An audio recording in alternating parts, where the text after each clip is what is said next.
নমস্কার, আমি গোবিন্দ দেব গোস্বামী দেববাণী অ্যাস্ট্রোলজিতে সবাইকে স্বাগত জানাই।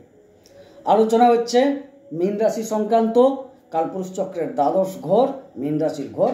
সুতরাং এই মীন রাশির অধিপতি বৃহস্পতি, যেহেতু তিনি 14 তারিখ বৃষ রাশি থেকে মিথুন রাশিতে প্রবেশ করবেন, একটা সঞ্চার নতুন হবে, তার ফলাদেশ কী হবে জানার দরকার আছে।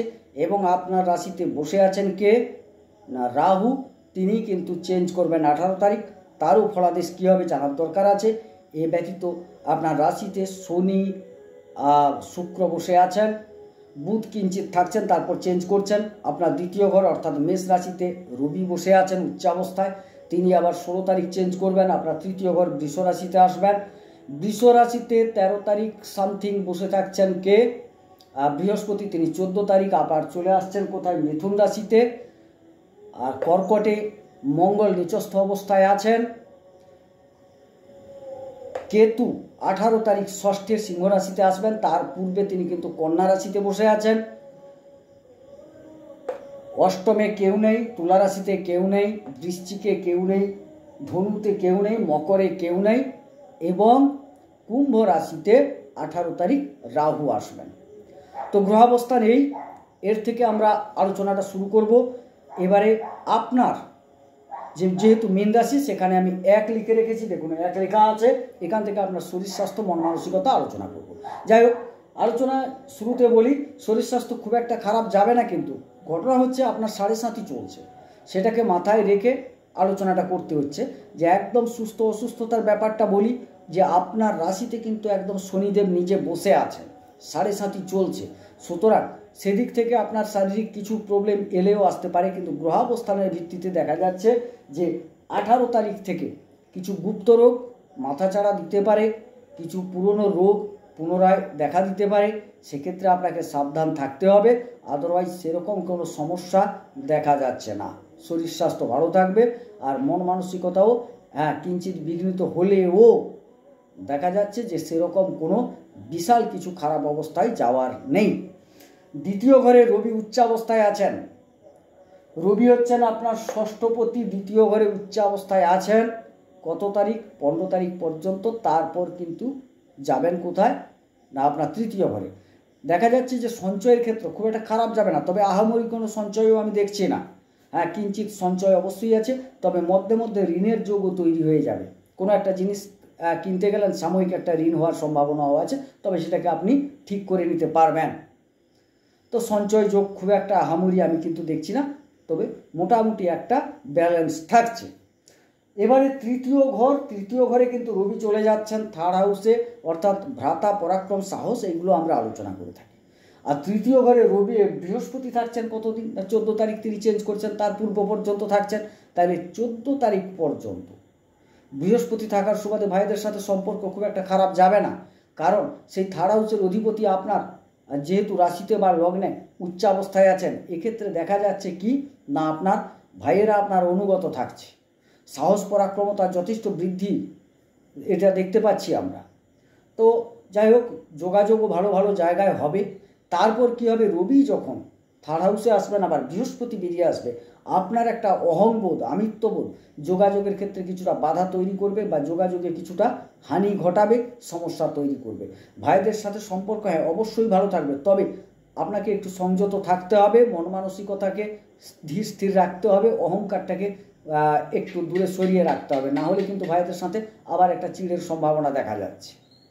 এবার গুরুত্বপূর্ণ ঘর চতুর্থ ঘর, গৃহসুখ, যানবাহন, মা, গাড়ি, বাড়ি, ফ্ল্যাট ইত্যাদি আমরা আলোচনা করি। এই জায়গায় বৃহস্পতি চলে আসছেন 14 তারিখ। খুব গুরুত্বপূর্ণ জায়গা, গুরুত্বপূর্ণ ফল পেতে চলেছেন, কারণ মায়ের শরীর স্বাস্থ্য অবশ্যই ভালো থাকবে, যদিও যতটা খারাপ ছিল তার থেকে উন্নত হওয়ার সম্ভাবনা প্রবল।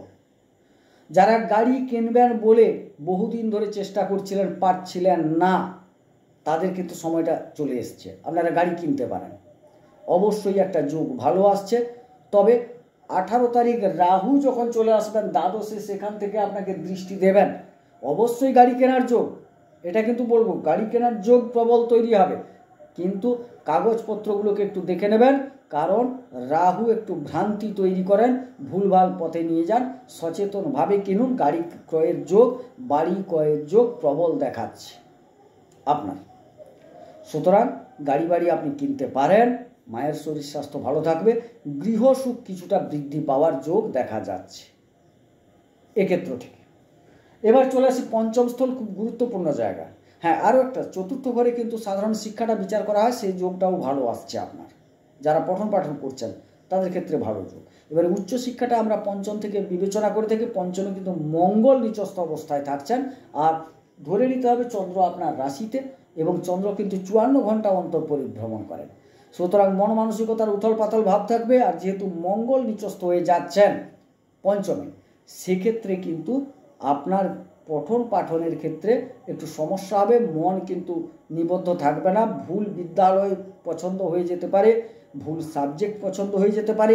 যারা ছাত্রছাত্রী আছেন পথে ঘাটে যদি বাইক নিয়ে বেরান, সাবধানে বেরান, না হলে একটু রক্তপাত যোগও ঘটতে পারে, এইগুলো দেখা যাচ্ছে। সুতরাং পঠন পাঠনের ফলাদেশ এই, আপনাকে কিন্তু মনকে নিবদ্ধ রাখতে হবে পঠন পাঠনে, এবং প্রত্যেকটা জিনিসকে ভাবনা চিন্তা করে এগাতে হবে। কারণ এই জায়গায় রাহুর কিন্তু দৃষ্টি থাকছে 17 তারিখ পর্যন্ত। তারপর 18 তারিখ কিন্তু আবার রাহু যেহেতু দ্বাদশে আসছেন, তার দৃষ্টিটা চেঞ্জ হয়ে যাচ্ছে, কিন্তু সে পর্যন্ত তো খুব একটা ভালো ফল পাচ্ছেন না। তার পরবর্তী ক্ষেত্রেও আপনাকে সচেতন থাকতে হবে, যেহেতু মঙ্গল নিজে নিচস্থ অবস্থায় থাকছেন। ষষ্ঠ ঘর, রোগ আগে বলে দিয়েছি। ঋণের সম্ভাবনা কম, তবে গুপ্ত পথে গোপনে কিছুটা ঋণ হয়ে যেতে পারে। হয়তো বাড়ির লোককে জানাবেন না, নিজের প্রয়োজনে কিছু গোপনে ঋণ নিতে পারেন, এরকম একটা ঘটনা ঘটতে পারে। কিছু ক্রয়ের ক্ষেত্রে ক্রয় করবেন, তার জন্য কিছু ঋণ নিতে হতে পারে, তবে সেটা সমাধান হয়ে যাবে। এই ঋণ বেশি দিন থাকবে না, সুদ হয়ে যাওয়ার লক্ষণ দেখা যাচ্ছে। গুপ্ত শত্রুতা বৃদ্ধির যোগ দেখা যাচ্ছে। গুপ্ত শত্রু কিন্তু বৃদ্ধি পাবে, কারণ আপনার রবি অবশ্য 15 তারিখ পর্যন্ত উচ্চাবস্থায় থাকছেন। তারপর যখন তৃতীয় ঘরে আসবেন 16 তারিখ, আর কেতু যখন আবার 18 তারিখ যাবেন, গুপ্ত শত্রু বৃদ্ধি পাবে, গুপ্ত রোগ বৃদ্ধি পাবে, এগুলো কিন্তু দেখা যাচ্ছে। সুতরাং আপনাকে সাবধান থাকতে হবে। সমাধান কিভাবে করবেন আমি বলে দিয়ে যাব। সপ্তম ঘর, বিবাহ, দাম্পত্য, ব্যবসা। এ পর্যন্ত এই যে 17-18 তারিখ পর্যন্ত দীর্ঘদিন ধরে আপনারা ব্যবসায় কিন্তু অসন্তোষে ছিলেন, প্রত্যাশা অনুযায়ী ব্যবসা করতে পারছিলেন না, সেটার কিন্তু অবসান হতে চলেছে। আপনার ব্যবসাধিপতিও চলে যাবেন কোথায়? সঞ্চয়ের ঘরে। সেক্ষেত্রে যথেষ্ট ভালো যোগ দেখা যাচ্ছে। তবে 17 তারিখের পর থেকে আপনার ব্যবসার ক্ষেত্র যথেষ্ট ভালো। যারা দীর্ঘদিন অপেক্ষা করে আছেন কবে আমার ব্যবসা ভালো চলবে, তাদের কিন্তু সময় এসে গেছে, ব্যবসা আপনাদের ভালো হবে। বাকি থাকলো কি? দাম্পত্য। হ্যাঁ, 17 তারিখ পর্যন্ত দাম্পত্যেও আপনারা একটা অখুশি ছিলেন, যদিও একটা বৃহস্পতির দৃষ্টি ছিল, সেটাকে আপনারা কাটিয়ে উঠতে পেরেছিলেন। কোনো ক্ষেত্রে বৃহস্পতি যাদের জন্মকুণ্ডলিতে খারাপ তারা পারেননি, যাদের ভালো তারা পেরেছিলেন। কিন্তু কেতু যেহেতু চলে যাবেন 18 তারিখ, দাম্পত্যেও একটা শুভ সংকেত পাওয়া যাচ্ছে। তাহলে ব্যবসাও ভালো হলো, দাম্পত্যও ভালো হলো। বিবাহ যারা করতে চাইছেন অবশ্যই সময়কাল ভালো, নিশ্চিতভাবে বিবাহ করতে পারেন। কারণ বিবাহস্থলের উপর বর্তমান শুক্রের, শনির, রাহুর দৃষ্টি তো থাকছে। তারপর 18 তারিখ রাহু চেঞ্জ করবেন, কিন্তু শুক্র এবং শনির দৃষ্টি সম্পূর্ণভাবে থাকছে। শুক্র তো ছেলেদের ক্ষেত্রে বিবাহের কারক গ্রহ, সেটা একটা দিক। আর যেহেতু বৃহস্পতিও ভালো জায়গায় আসছে চতুর্থে, সেক্ষেত্রেও ভালো সময় দেখা যাচ্ছে বিবাহের ক্ষেত্রে। এবার অষ্টম স্থল, মারক স্থল, কিছু পরিবর্তন আনবে, কিছু ধ্বংস, ক্ষয়ক্ষতি ইত্যাদি এক্ষেত্রে হওয়ার সম্ভাবনা কম। এই কারণে বলা হচ্ছে যে এই রাশির অধিপতি, তুলা রাশির অধিপতি আপনার লগ্নে বা রাশিতে উচ্চ অবস্থায় আছেন। সুতরাং খুব একটা ক্ষয়ক্ষতি হওয়ার সম্ভাবনা দেখা যাচ্ছে না। তবে একটু সামান্য রক্তপাত যোগ, অ্যাক্সিডেন্ট ইত্যাদি থেকে বেঁচে থাকা সবচেয়ে ভালো। একটু বাঁচিয়ে চলুন, ভেবে চলুন, দেখে চলুন, আর কিছু নয়। আর সব ঠিক আছে, কোনো সমস্যা দেখা যাচ্ছে না। নবম স্থল, ভাগ্যস্থল, খুব গুরুত্বপূর্ণ জায়গা। ভাগ্যাধিপতি পঞ্চমে নিচস্থ হয়ে গেছেন, নবমের অধিপতি পঞ্চমে, কোণের অধিপতি কোণে চলে গেছেন, কিন্তু নিচস্থ হয়ে গেছেন। তাহলে ভাগ্যটা একটু বিড়ম্বিত হয়ে গেল, একটু দুর্বল হয়ে গেল। বৃহস্পতির একটা দৃষ্টি ছিল 14 তারিখের পর, সেই দৃষ্টিটাও থাকছে না। সুতরাং 14 তারিখের পর একটা সামান্য সমস্যা দেখা দেবে অবশ্য, কারণ রাহুর একটা দৃষ্টি পড়ে থাকছে 18 তারিখ পর্যন্ত। তাহলে এই 14 থেকে 18 এই সময়কালটা কিন্তু যথেষ্ট খারাপ, আপনাকে একটু ভেবে চিন্তে চলতে হবে, একটু মার্ক করুন, সময়টাকে মেপে ঝুঁকে চলুন। মাত্র কটা দিন, তারপর রাহুরও দৃষ্টিটা চেঞ্জ হয়ে যাবে আর বৃহস্পতির দৃষ্টিও অন্য জায়গায় চলে যাচ্ছে। সুতরাং দেখা যাচ্ছে এই কয়েকদিন আপনি একটু সাবধানে থাকুন, বাকি ভাগ্যের সহায়তা আপনি পাবেন। যদিও ভাগ্যপতি নিচস্থ অবস্থায় আছেন, অবশ্যই তাকে একটু ঠিক করে নিতে হবে। আলোচনার শেষ পর্যায়ে আমি বলব। এবার দশমে কিন্তু বৃহস্পতির দৃষ্টি 14 তারিখ থেকে পড়ছে।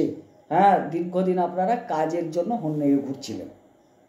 কর্মপ্রাপ্তি যোগ, বৃহস্পতির শুভ দৃষ্টি নিজের ঘরে দৃষ্টি দিচ্ছেন চতুর্থ স্থল থেকে। আপনার রাশি বা লগ্নের অধিপতি, কতগুলো কনজাংশন দেখুন।